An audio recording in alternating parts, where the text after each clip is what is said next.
Operation Domination is underway. The ultimate game plan to dominate your NFL experience. With your hosts, Dan You gotta be confident about your Achilles. Chase Thornton, Yeah, I mean, I got him at and Adam LaRue. Don't hope to be great and dominate. All right. Welcome back into Operation Domination. Don't hope to win. Be great and dominate. As always, I'm your host, Dan Mader.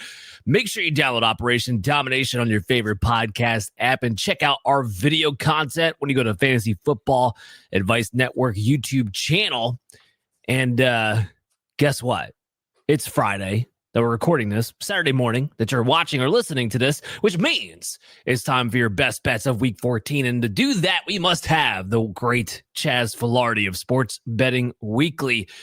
What's going on, Chaz? How was your holidays, man? Well, that's the thing. If you had my stuffing this year, and it's not stuffing if it's not in the bird, it's dressing if it's not in the bird. Make sure we're clear on that. If you had my gravy this year, great, probably is disrespectful.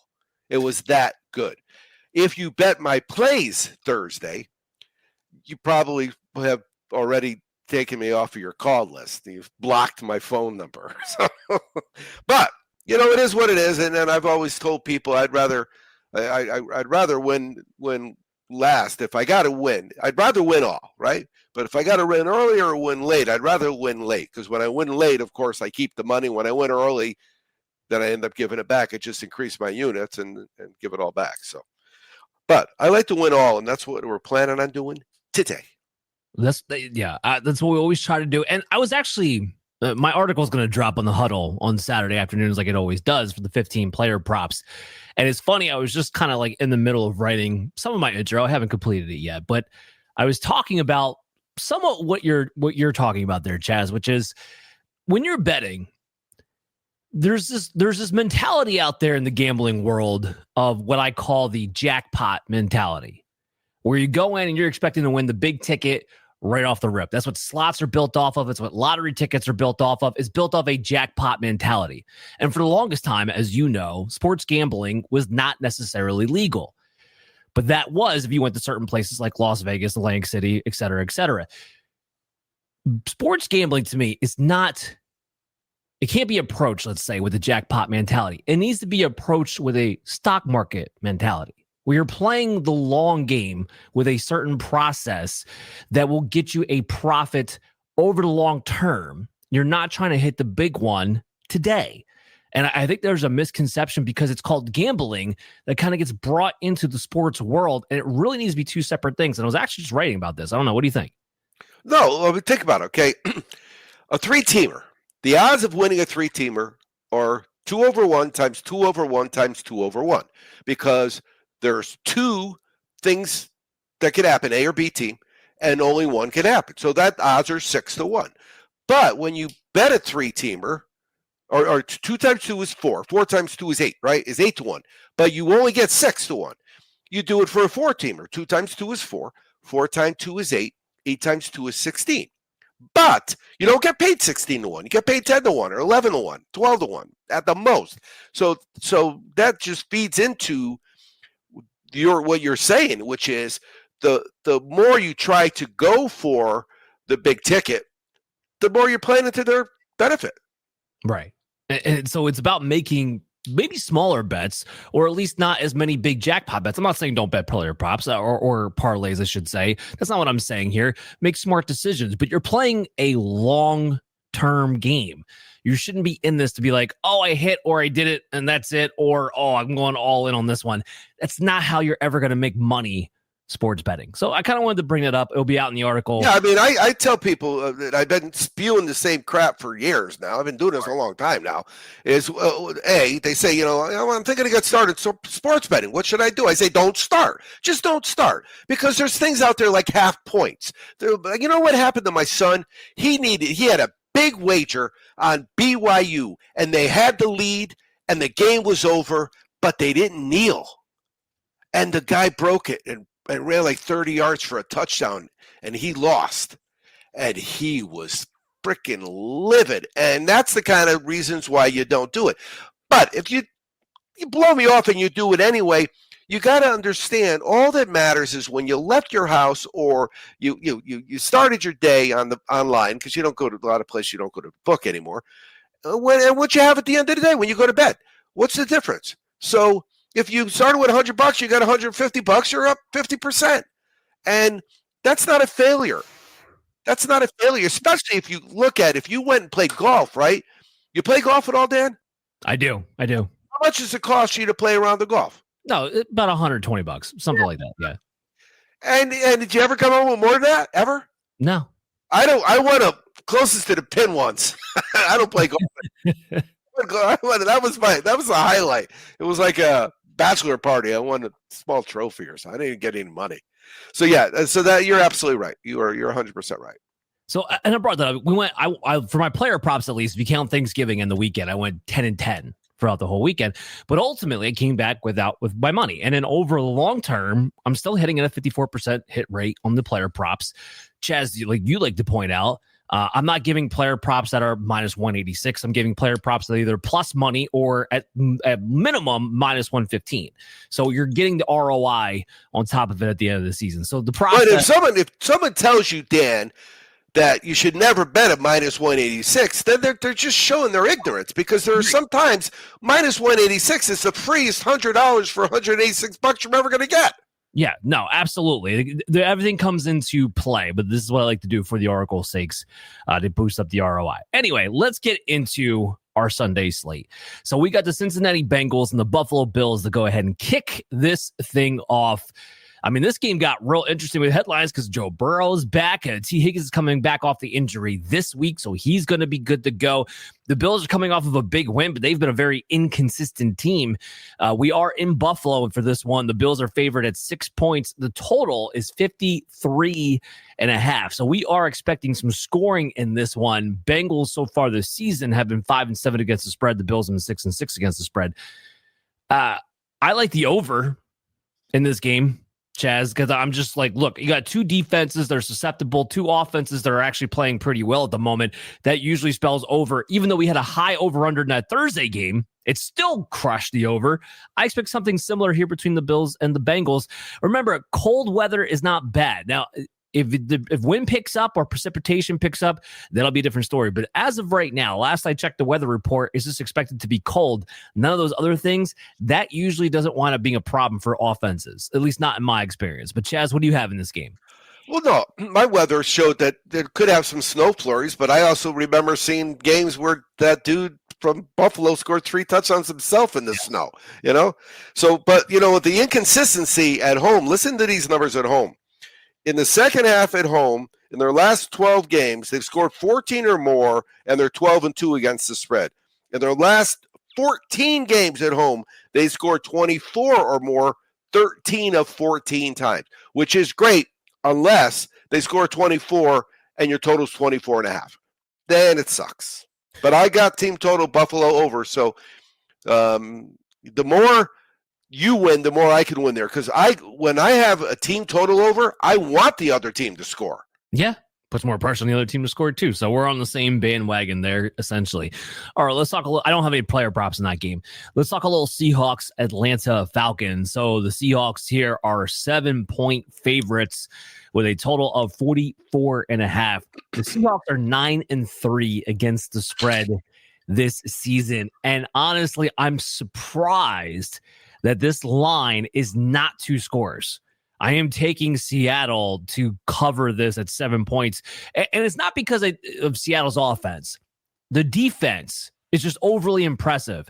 And it's a bad matchup for Atlanta in a lot of ways. The Seahawks' strength on defense is pass rush and stopping the run. But you can be susceptible to the pass. Well, you're not that susceptible to the pass when Kirk Cousins, who's toast, is the quarterback for the Atlanta Falcons, and still no Drake London. So everything just keeps kind of going Seattle's favor here as far as these matchups are concerned in my book. So yeah, give me Seattle to cover at 7 points, but I don't know. What do you see? Yeah, so the one that jumps out at me is right now, in their last 11, Seattle is 9-2 against the spread, and they've scored 26 or more in 5 of 6, where At home, Atlanta's allowed 23 or more in 5 of 6. So what my note here is the only team that beat Seattle or held them under 26 points was the Rams. And I don't think anybody's going to argue with me when I say that the Rams are, without a doubt, one of the best teams in the NFC right now. Right. And Seattle, and them, really whoever wins this next game, I think when they play is probably winning that division. But my data has the over on this game. Oh, I like that. The over on the 44.5. I do have player props in this matchup, though. So talking about Kirk Cousins, his line for passing yards is at 200.5. I have him projected for 140 yards in this game. It's one of my bigger edges of the week. So Seattle is allowing 225 yards per game, but that's on almost 37 attempts. Kirk Cousins, since he stepped in for Michael Penix, is only somewhere between 25 and 30 attempts in those two games. They do not, under any circumstances, want Kirk Cousins throwing the ball more than 30 times because he will get overly exposed of how bad he is. So what you're seeing is that Seattle, while allowing 225 passing yards per game, while it's on 37 attempts, the efficiency teams are not being able to attack them with. And Cousins doesn't have an efficiency bone left in his body. It doesn't have the weapons, the receivers to even do it in the first place. So between the low volume and the 5 yards per attempt that we're kind of seeing right now, I don't see how he hits the over in this mark. So I have the under at 200.5. But I do have JSN on the Seahawks side. And I love it. They actually knocked his prop down from what it had been. It had been in the high 90s, even sometimes in the hundreds. And now, because he had the one bad game, the only bad game he's had this season, he's now down to 90.5 receiving yards. I love the over. This one I have him projected for 108.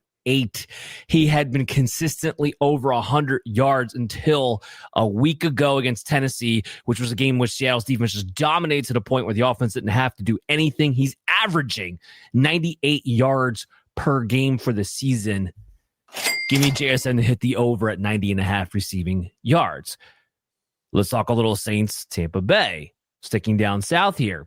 This line, Buccaneers favored at 8.5 points. The total is sitting at 41.5. Saints have been 4-8 against the spread. That should be no surprise. But the Bucs have only been 5-7 against the spread in this one too. Sometimes these divisional games can get a little wonky. I get that, but the Bucs are healthier now. Bucky Irving's back. Chris Godwin's back. We might even see Mike Evans, not this week, but next week in some kind of capacity. They got an opportunity for Baker Mayfield to get a little bit healthier. That, to me, is the big key in this one.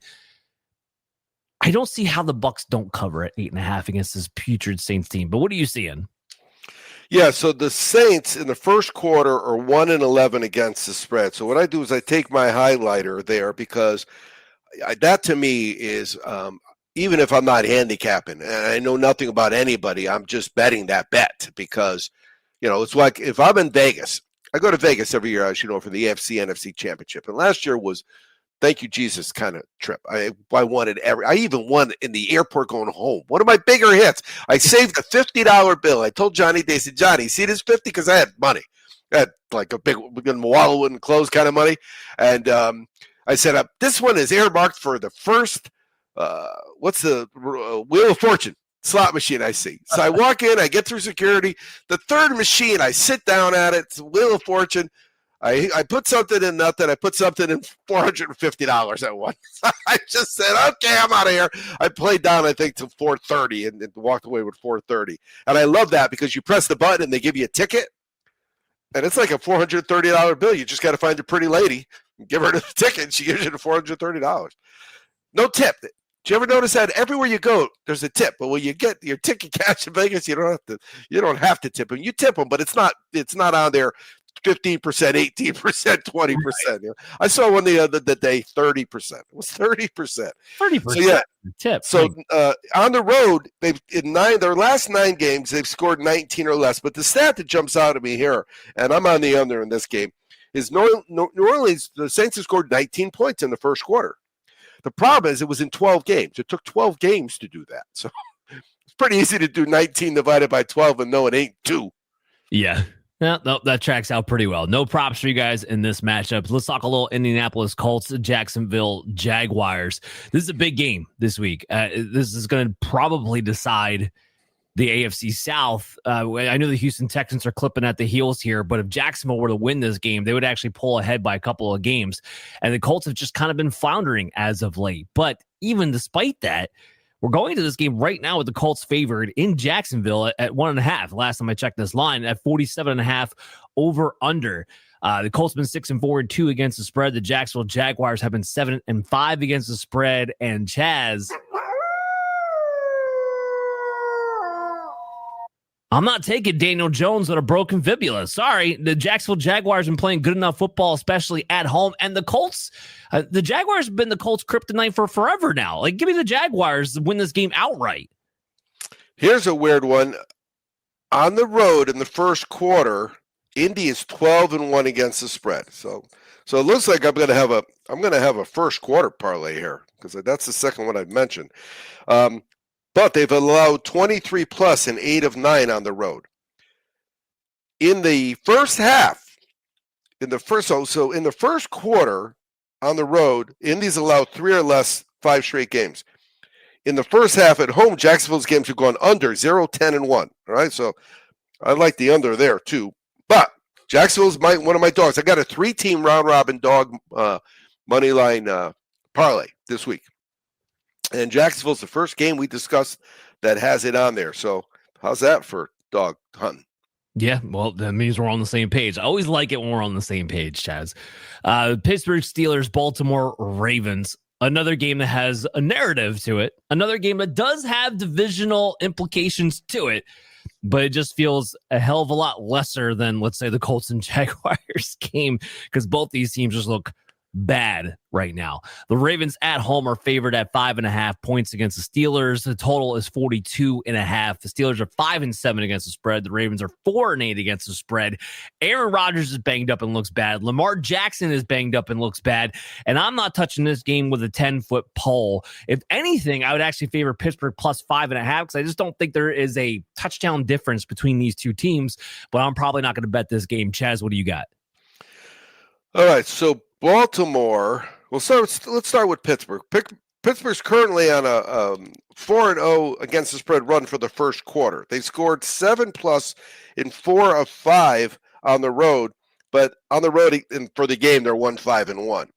Whereas home for the game, Baltimore is 1-5. But my notes say here, Pittsburgh has the number 1 offense for efficiency. I don't know if you knew that, and that means that they take the least amount of yards to score a point. They score a point for every 12 yards they get. The problem is they just don't get a lot of 12s.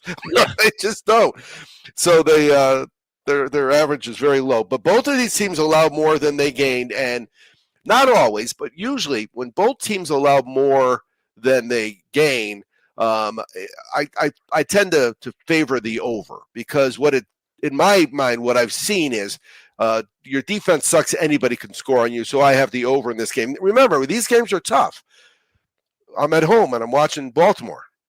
I got to be very careful how I bet this game. I do not bet enough money to get my wife mad at me. I can't win. Like you said, right? I'm not paying a jackpot on this game. I'm just winning a bet. So, yeah. And if it was 3 7s across, I'd wear a Pittsburgh Steelers jersey, man. And sometimes the bet you have to win is still sleeping in your own bed. So let's talk a little Tennessee Titans, Cleveland Brown action here. The Browns are favored at 4.5 points. That's got to be the most points the Browns have been favored by all season long against the Tennessee Titans. I mean, this is going to be a brutal game. The over-under is 33.5. Like that has to be the lowest over-under of the year. Has to be. The Titans are 5-7 against the spread. The Browns are 5-7 against the spread. I'll take the under. I will take the under this game. I don't care. I think this is going to be 7-10, something ridiculous. What do you got in this game, Chaz? All right, so at home, Cleveland has scored 17 and less at 7 of 8. So that kind of bodes well for you. But on the road, Tennessee has scored 14 or less at 5 of 6. However, in their last 12 straight games on the road, they have allowed 20 plus. Cleveland's team total is over 18.5 for this game, and that is my best bet of the weekend. All right, Cleveland over 18.5. That's going to take some doing with that offense. So here's the deal. I do have player props in this, and it's going to kind of lead to a little bit of my analysis when it comes to Tennessee. So I do have Quinshon Judkins. His rushing yards is sitting at 80.5. I have the under. Now, it's a slight under. This is not one of my bigger edges. I do have him projected for about 75 yards heading into this game. So I'm slightly under. He's been averaging about 18.7 attempts a game, and he's been averaging about 65.7 yards per game, which is well under that 80.5. Now, here's what I think people are looking at. I think it's what the books are having to look at, because this is why I think they have it set at 80.5. Two reasons, really. One, he just had the 91-yard performance against the 49ers off of 25 attempts. So it wasn't efficient, but got enough volume to kind of get a decent stat line at the end of the day. Two, when you look at the Tennessee Titans for the season numbers, they have been allowing running backs to get over 100 yards. Here's the difference. A lot of that comes from the beginning of the year. Over the last few weeks, they have had two guys in the middle that they hadn't had all year long, Jeffrey Simmons and Devondre Sweat. They haven't had both of them at the same time very much this season.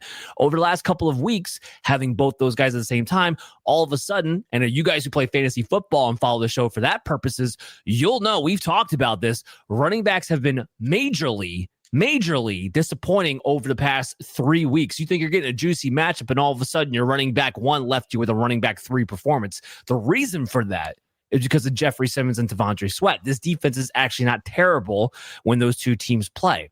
Because the Browns can't move the ball besides the running game, because Tennessee is now bolstered in that front, this plays to me Quinshon Judkins going under, and why I have the under on the game in and of itself. Okay. Yeah, so if we had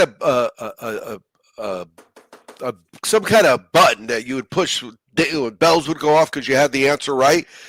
When you said that year-to-date average, don't let it fool you. I preach that all the time. The bottom line is we're 12 games in. You sucked for 6 games. Now you're great for 6 games. And you look at the average, it's an average.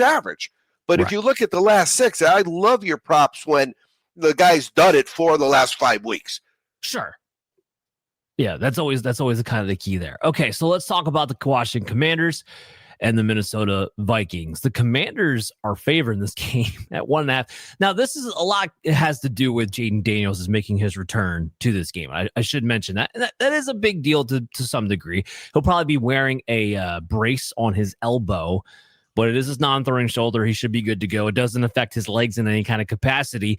And Minnesota is just so brutal offensively. It will be back to J.J. McCarthy. It hasn't really mattered. It's just been brutal. The total in this game is 43.5. Again, the Commanders are favored at 1.5. I do like the Commanders to basically just win here. The defense for the Commanders has been playing a lot better since Dan Quinn has taken over the play calling. So I kind of like the under here, just because I don't think Minnesota scores more than 17 points, and I don't think Washington necessarily pushes the envelope past 2024. That's kind of what I'm looking at in this game, which would bring it to an under here. Chaz, what are you seeing?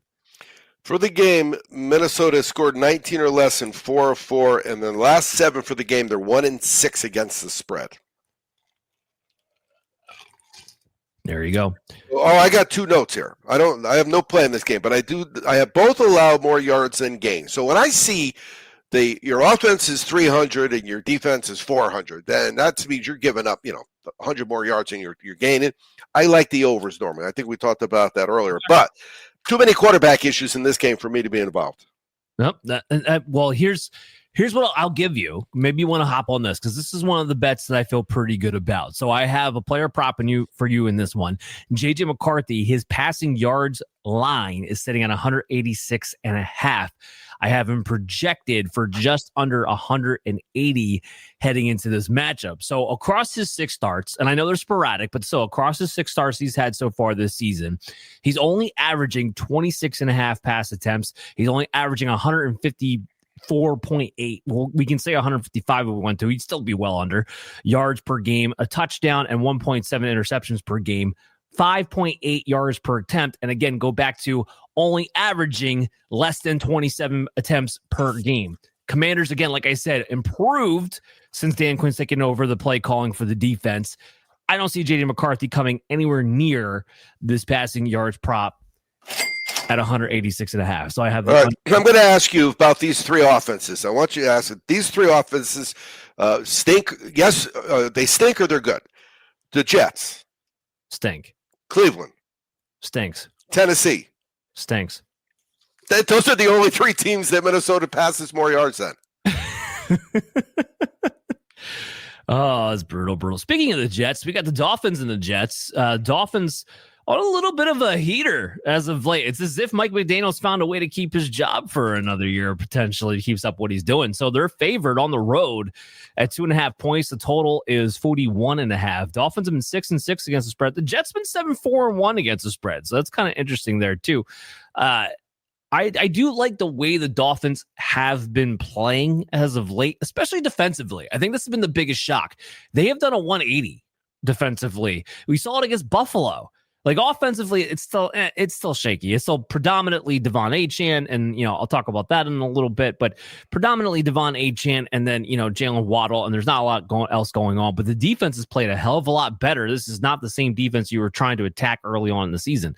So I'm going to take the Dolphins to cover here at 2.5 points. Chaz, what do you got in this game? Yeah, the only stat that jumps out at me is the Jets are 6-1 against the spread in their last 7 games. And that's mostly because why? Because they're getting so many points. But I have no plays on this game at all, except the fact that they both are useless teams to me. Well, they're still not. Yeah, I don't know about keeping that job another year. It's so they actually kind of came out and talked about that. They are heavily leaning towards giving him the job for one more year. So they very much what they did is they fired the entire front office already, but came back and said, we might keep Mike McDaniel. So it sounds like they are choosing the coach over the front office.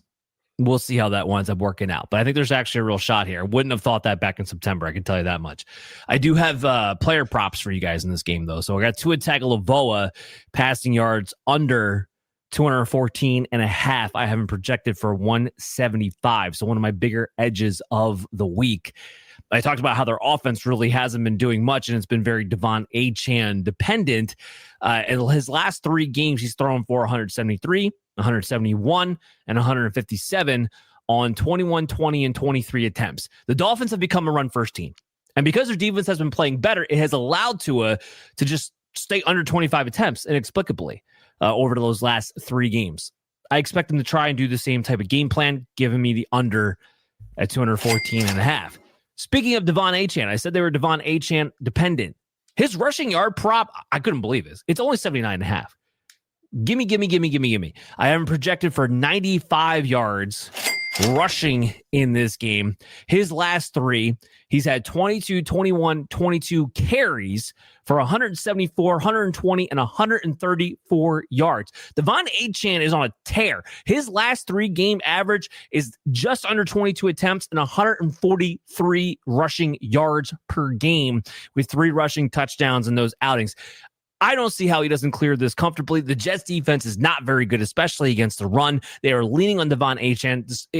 Unless there's an injury, I expect Devon Achane to hit the over in this game. Love it. All right, so let's talk a little Denver Broncos, Vegas Raiders. Broncos favored at 7.5 points against the Raiders. The total 39.5. The Raiders they fired Chip Kelly. They sound like they're in complete disarray. All this stuff coming out after the fact that apparently Chip Kelly wasn't even running his own offense, that it was really Pete Carroll the whole time, which means this gets even worse. I don't know. I don't care. Chip Kelly stinks too in his own right. I don't really care about that. But the Broncos are 5-6-1 against the spread. The Raiders are 4-8 against the spread. And remember, the Broncos are favored by more than a touchdown here. They are the superior team. And when you are the superior team and it's less than 9 as a spread, I tend to take you. So I tend to lean towards the Denver Broncos at 7.5. What do you got?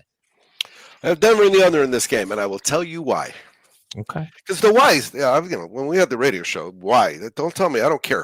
If you don't have a why, you can put your names in a hat, pick out 2 names, Denver is playing a team that cannot score.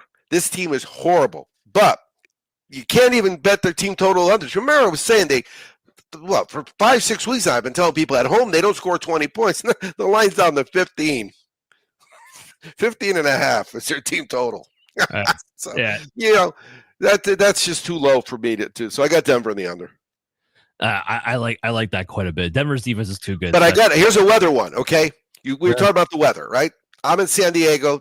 I don't know if we were on the air before recording already when I told you I made the mistake today of complaining how cold it was this morning. I had a jacket on in my house, and my low was higher than the high of the person I was talking to, and I felt like they were getting mad at me, so I just shut my mouth. But in Denver, it's going to be a 41 or 23. So the high is 41, the low is 23. Well, in Vegas, it's going to be 65-45. Right. So the high is going to be 65. And if you're in a football game during the afternoon when the sun's out in a stadium, 65 feels a lot more than like 72. So It's going to be like watching the tourists in San Diego, watching these Denver guys playing in the sun because they've been freezing. So I think they're going to do well. And I wouldn't be surprised if they don't score to 15 and a half, but I don't know if I'm going to bet it. Yeah, that's such a low number though. When you're an NFL team, it's hard to get on board with that, even though the Denver Broncos are an elite defense. I hear you. I do have a couple player props for you guys in this game to kind of go along with, Chaz, what you're saying with your bets, frankly. I got Bo Nix passing yards over the 222 and a half mark. I have him projected for about 227 in his yards. And honestly, that's kind of a conservative projection on my part because he's been trending up as a passer. So last 3 games, he did have a 150. That was in a tougher matchup, but the last 2, 295 yards and 321 yards passing on 28, and then 37 and 45 attempts for the game. Now, the 45 attempts, that was the overtime game against the Washington Commanders. He had already hit the over in his passing yards prop because he was in my article last week in regulation. I didn't need the overtime for him to go over. So that was already done and taken care of. He has been throwing the ball a little bit more aggressively, but more importantly than that, when they've had these plus matchups, and this goes back to Bo Nix from last year, guys. I talked about this from a fantasy football standpoint. When he has a plus matchup, Bo Nix tends to take advantage. He actually does perform well when you would expect him to. When it's a tougher defense, he crumbles. All right. So there's no like him rising over, the occasion or anything like that. He does what the matchup dictates to him. Well, this is a great matchup against the Raiders. They stink against the pass. So give me the over at just 222 and a half passing yards. So let's cash that one. Now, I do have Ashton Genty on the Raiders side, on the flip side of this. His rush and receiving yards, so scrimmage yards here, his line is 80 and a half. I have him projected for 60. Now, people are going to look at me like I'm crazy for this because he finally had a good game just last week. But the fact of the matter is that only 2 of his last 5 games have gone over the 80 and a half scrimmage mark. One was 89, and then last week was 108. The Denver Broncos are allowing only 103.9 total running back scrimmage yards. So basically meaning the unit as a whole, which is not going to be 100% Ashton Genty throughout this game. That's all they're allowing to begin with. I think it's a bad matchup, bad situation for Ashton Genty, even if he gets a ton of work because it's just terrible against the Broncos. Give me the under at 80 and a half scrimmage yards there. Yeah, what? I watched him a lot because, of course, I'm an Aztec guy, and so he was playing against us and watched him. Because those games are on every Saturday night. When you guys, it's 11 o'clock at your time, and the games are just starting out here. But you got to give the kid the ball. They didn't give him the ball. They don't give him the ball at all. One time he had 2 or 3 carries. I mean, you got to give that guy the ball. He could break it at any time. He's a really good running back. They're just a bad organization from the top down. They really are. It's really bad. Talk about places it's going to be cold. It is going to be cold in Green Bay. So we got the Chicago Bears and the Green Bay Packers. These 2 teams, bred for the cold. But this is another game kind of like Buffalo where I'm not expecting a lot of precipitation. I'm not expecting a ton of wind. So I'm not overly concerned about the cold without those other 2 factors. It's not like it's going to be below 0 or anything, but it is going to be cold out there. So the Packers are favored at 6.5 points against the Chicago Bears at 44.5. The Bears are 8-4 against the spread. The Packers are 5-7 against the spread. This line feels disrespectful in my mind. The Chicago Bears, who are in first place, not just in the NFC North, but in the entire NFC. They are the number 1 seed. Do I think they actually are the best team in the NFC? No, I do not. But they just blew the brakes off the Philadelphia Eagles just blew the brakes off of them. For this line to be 6.5 for a Packers team that's been inconsistent throughout the year, especially at home. Remember, the Carolina Panthers beat the Green Bay Packers in Green Bay earlier this year. This is a disrespectful line, and I like the Chicago Bears to cover at 6.5 points. You're going to give me 6.5 in this matchup? I'm going to take it. What do you got in this game? I got the second team of my dog parlay. It's the Bears. So here's what I got. They're 8-2 against the spread in their last 10, right? I disrespected them against Philly. I said, you know what? I don't see. I was taking the Philly cheesesteak. I was overdosed on the Philly cheesesteaks, I guess.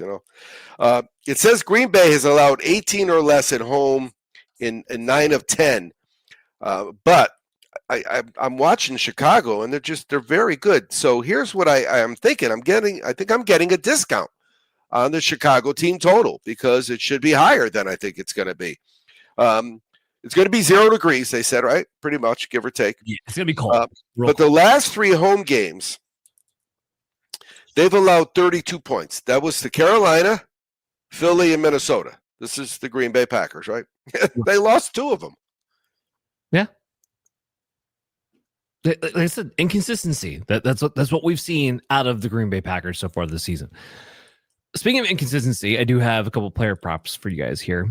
Josh Jacobs, I have him under his 79.5 rushing yard mark. So again, this is another situation kind of similar to the Tennessee Titans I talked about earlier. When you look at Chicago's line for the season, you're going to think you have a favorable matchup. But the fact of the matter is this is a defense, especially over the past month, and especially up front, that's just been playing a hell of a lot better. And Josh Jacobs himself has been a bit inconsistent. So I do have him projected for 73. So this is not, again, one of my bigger edges, but enough where I wanted to bring it up here. So over his last 3 games, he's had 21, 7. That was the game he got kind of injured a little bit. And then 17 carries for 74, 40, and 83. So he's hanging around that number here and there, but he's been under it 2 of the last 3. Again, with Chicago being tougher up front and Josh Jacobs being a player over the past few weeks that seemingly has been getting banged up during these games, I like the idea of Josh Jacobs hitting just under in this one. Christian Watson receiving yards, 53.5. I got the reverse here from Josh Jacobs. So I have him over the 53.5 line. I have him projected for about 65 yards. So he's been back for about 6 games. His sample during that time has been about 5.7 targets, 3.5 catches, and 60.5 yards per game with a strong 2.47 yards per route run and 23% target share over that time.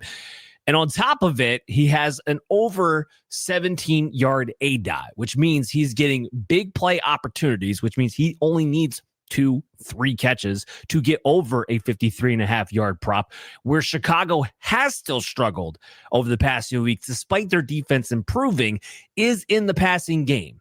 You can take advantage of them deep. Again, I talked about it. Not expecting much precipitation, not expecting a ton of wind. So I think the deep ball passing attack will still be there even in a cold weather game. He's coming off of a 10-target performance against the Detroit Lions. While the Packers are trying to figure out who's going to be their alpha dog, it does seem they're trying to push forward, that being Christian Watson. So give me the over at 53.5 there. Okay. Now we get to go back out to the West Coast, where it will be warmer in the desert in Arizona. So we got the Los Angeles Rams taking on the Arizona Cardinals. The Rams favored at 8.5 points coming off of a upset loss to the Carolina Panthers. But unlike that game, when they went at west to east coast, or we're staying on the West Coast for this one. So 8.5, the total is 47.5. The Rams have been 8-4 against the spread. The Cardinals have been 6-6 against the spread. I do think the Rams recollect themselves and take care of business against a divisional opponent in this one. A divisional opponent, by the way, who's just banged up and not playing well. Good football. So I got the Rams covering in this one. What do you got? Yeah, so the Rams, in their last 6 games, have scored a touchdown in the first quarter in all of them. And at home in the first quarter, Arizona's games have gone over 9 of 10. So I got one team scoring a touchdown. I got overs being, 10 points at the highest. Yeah, I like the over in the first quarter there. They've scored 26 or more in 5 of 6 on the road, 28 or more of 5 of 6 overall. And in their last 9 home games, Arizona has seen the total go over in the number 8 of 9. So I got the Rams and over in this one. All right. I love it there. I do have player props for you guys in this game. So the one thing that's been very, very consistent, and I've been riding the heat wave on it, and I'm not going to stop here, has been the Arizona passing game since going to Jacoby Myers, since the Kyler Murray injury / soft benching. So Jacoby Myers, his passing yard prop, and I think Vegas they just can't get ahead of this because he is Jacoby Brissett, and it's a bad team. So I think there's only so high they can go in his passing yard prop. It's only 248.5. I got him projected for 272 in this one. And his last 3 games, Chaz, think about this. 452, 317, 301. He hasn't been less than 300 yards passing in the last 3 games. He's averaging between 40 and 50 pass attempts every single week. And it doesn't matter if they're ahead, they're behind, if it's neutral, it doesn't matter whatsoever. They're throwing the football because they have no running game. They have no other choice. So give me the over on Jacoby Brissett at 248.5. I also have his partner for this weekend, Michael Wilson. So Marvin Harrison misses again for this week. The 2 games in which Marvin Harrison has missed, which we're only 1 week removed from because he only played last week, Michael Wilson has had 15 catches for 185 yards and 10 catches for 118 yards. His prop this week is sitting at 51.5. I have him projected for 70.5, and my projection might not be aggressive enough. So give me the over on Michael Wilson to parlay up with Jacoby Brissett on the over at 51.5. And I'm not done. I have more in this game too. So Blake Corum, yes, you heard me. Blake Corum, the backup running back of the Rams, has a rushing line of 33.5. And I am over on this one. I have him projected for about 37. So again, not a huge edge, but an edge enough that I want to bet here. Over the season, he's averaging 35 rushing yards per game. But more importantly, what I'm paying attention to is his efficiency, about 4.74 yards per carry. And he's getting between 7 and 9 carries most of these weeks. Add that in combination with the fact the Arizona Cardinals are a porous defense and that the Rams should be in a game script in which they are leaning on the run. And Kyren Williams, though he's going to play, is dealing with an ankle issue. So they might look for more reasons to get Blake Corum a little bit more involved this particular week. That all screams over 33.5 rushing yards to me. So here's the number I got, 4.3. Every time you run the ball against Arizona, you get 4.3 yards. So 8 times 4.3 is more than 13. Yeah. Yep. Puts us right on over. And he's a little bit more efficient than their average. So, there you go. So we got the Houston Texans and Kansas City Chiefs. This is going to be a big game, this one. If the Chiefs don't win this game, they have a very small opportunity. And this is a Sunday night game, by the way. They have a very small opportunity to make the playoffs if they don't win this week.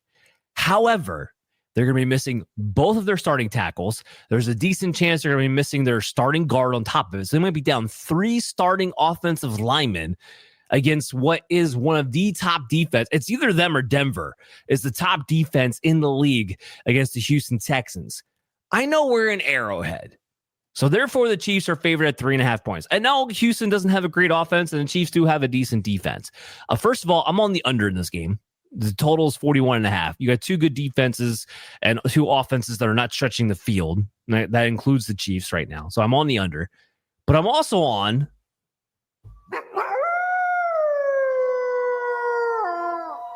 I got Houston winning this game outright. I don't even want the points. I have them winning this game outright. Mahomes loses when he has offensive linemen out. Can you read that? Can you read my dog round robin there? Can you read it? I can read it. We're on the same page. That's wild. I don't think we've ever done that. No. I don't think I've ever had 3 dogs in a week, be honest with you. Never mind that you have the same 3 dogs.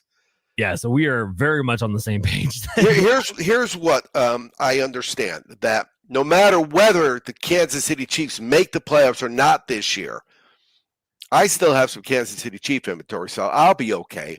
And I don't think Travis and what's-her-face are going to change the date of their wedding either. So I think the world will be okay if they don't make the playoffs. But Here's what I got. The one that I got. Houston allowed 17 or less in 6 of their 7 on the road.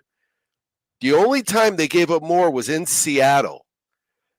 And Seattle's a tough place to play, too. It is. Seattle's better than Kansas City right now. Absolutely. Yeah, so I got Houston, and I got the under as well. Look at that. We are on the same page. I got one. I shouldn't say one more player prop, but I do have a player prop for you in this game. Woody Marks rushing yards. I have him under the 48.5. And I know what you're thinking, like, well, that's really low for a running back who does get a heavier workload. He does get a starter, healthy workload type of deal. But I only have projected for about 33 rushing yards in this game. Remember when I said the Chiefs are stingy? They are, especially against the running backs. They are only allowing 76 rushing yards per game to the position as a whole. Nick Chubb's going to be involved to some degree. Woody Marks has been dealing with an ankle issue of the past few weeks. It hasn't caused him to miss games, but what it has done is destroyed his efficiency. He's only averaging 3.6 yards per carry right now. So despite the volume that he's getting, it has not mattered. And when you mix in this Chiefs defense who kept guys like Jonathan Taylor in check just a few weeks ago, I'm not expecting a lot out of Woody Marks in this game. So even though it's a lower line, I'm still going with the under in that one too. All right. We get the Monday night. The Eagles are coming to the West Coast. They're going to take on the Los Angeles Chargers. Justin Herbert, who has now screws on a plate in his non-throwing hand, is going to play in this game. Unbelievable. Amarian Hampton is going to be back for the Chargers in this game. And more importantly than maybe anything else outside of Justin Herbert, Jalen Carter for the Philadelphia Eagles is not going to play in this game after getting surgery on both his shoulders. He's going to be week to week. Despite all that, the Eagles are favored at 2.5 points against the Chargers with an over-under of 41.5. Chaz, I have one more underdog for you.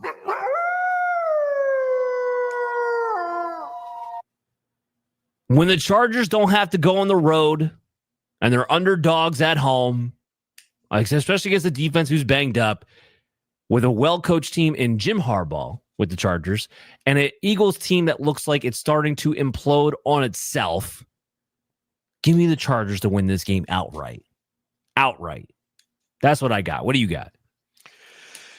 At home, in their last 4, they've scored 24 or more in 4 of them. They've allowed 14 and less in 3 of them, and they are on a 3-0 against the spread road, 3-0 at home against the spread run. However, what I got here is this. In their last 4, Chicago, Dallas, Detroit, and Green Bay. Philly played Chicago, Dallas, Detroit, and Green Bay. They scored 62 points total. That's 15.5 points a game. Philly has got the number 2 defense in terms of points. You got to get 16 yards to get a point out of them. So, with the other game, remember, the other team was 12. You give every time somebody gets 12 yards, you give a point. Every time 16, that's 25%, 4 out of 16, right? 4 out of 12. That's 33% more. I got the under here. All right. I like the under there. I got one last player prop for you guys. So Saquon Barkley, his rush and receiving yards total is 93.5 on the line. I have him projected for just over 76 total yards. So over the last 3 of the 5 games, he has come under the 93.5 line, 90, 74, and 56. It has not been good for Saquon. So first of all, the Philadelphia Eagles offensive line in their own right is also banged up. Barkley, which, look, if you guys listen to all the fantasy football, we've told you this time and time again. When these star running backs get over 400 touches the year before, they are not nearly as efficient the year after. It's why I wasn't big on Saquon Barkley this season. And while he's made it through the entire year where a lot of those guys, they kind of wound up getting injured, he's been completely inefficient. He's under 4 yards to carry. Barely over 3. And over the last couple games, he hasn't been over 3. He's not overly involved in the passing game either because the Eagles do not make a conscious effort to check the ball down to him, even though he's a dynamic playmaker on the outside. It's inexplicable, but that's what happens when you have Jalen Hurts because he doesn't check the ball down. So, yes, I have the Barkley under 93.5 because the Chargers defense, who's been a bit hit or miss, but pretty good at home. So I got. Yeah, I mean, the Eagles, they got no offense. I mean, they're I mentioned the points, but they also got no yards. It's not like they're getting a lot of yards and just going between the 20s and sucking it up in the red zone. They just are not moving the ball, and you need those big passes to get Barkley to get those breaking runs. Because if you're not beating me deep, why would I worry about Barkley, right? Well, all you care about is stopping Barkley because you can't beat me deep. I mean. And the Chargers have been pretty good against the perimeter wide receivers, but the Eagles are running a high school level offense. That's what Kevin Patullo has reduced them to. They have taken Jalen Hurts, A.J. Brown, Devonta Smith, Dallas Goedert, Saquon Barkley, and turned it into a high Listen to those names you just said. Listen to those names. Repeat those names, man. Those are really good football players. Right. Jalen Hurts, A.J. Brown, Devonta Smith, Dallas Goedert, Saquon Barkley. And you still have a team who can't score points. That's where we're at. And the people, and just I want to get this off my chest and then we'll close out the show. The people out there who are telling me, well, Nick Sirianni's got to take over the play calling. Do you not remember when Sirianni first came to Philadelphia? First of all, he hasn't taken over to play calling since he first came to Philadelphia. There's a reason for that. It was god-awful. He had Jalen Hurts throwing the ball over 40 times a game. And Jalen Hurts looked like he wasn't long for the NFL as a result of that because he's not a quarterback who can handle throwing the ball 40 times a game because he's not accurate enough. He doesn't read the field well enough. So they got rid of that. They put in coordinators who understood at the very least you had to run the ball more often than not, run RPO, keep them down to like 30, 32 at most pass attempts per game, and then you have a functioning offense off of that. Well, while his volume hasn't been necessarily the issue this season because you have the receivers literally running like 3 routes in their entire route tree and the banged up offensive line that can't get Saquon Barkley going more than 3 yards per attempt. This whole thing it's borderline Jeff Fisher. It's a more aggressive version than the Jeff Fisher offense that we all hated because it was high school level. That's what we're watching with the Philadelphia Eagles. Sirianni's not going to fix that. If anything's going to make it worse. I don't think this gets better. Anyway, that's going to shut it down for the show. But Chaz, I want people to know what they need to be checking out with you. Well, if you have a football fan in your life and his team is good, you should go to championshipfootballs.com. It's we did our Black Friday thing, and it's pretty cool this time of year. And I get to talk. Remember, it's championshipfootballs.com, Dan. It's not you had a pretty good team. Footballs.com. It's not, you almost made the playoff footballs.com. So the people I talk to are people their team won. And it's just it's so much fun, especially when you talk to the older guys because they're not going online, so they're calling the toll-free number and I answer my phone. And they were fans, they talk about 40, 50, 60 years of being season ticket holders and stuff like that. It's just really cool. Championshipfootballs.com, the coolest present they'll open that day, guaranteed. And it really is. It's not just the guarantee word. It's guaranteed. You don't like it, ship it back. I give you your money. It's that simple. And with Christmas coming up, what better gift to get a sports fan? I mean, seriously, what better gift to get? But if you're a Jets fan, I can't help you.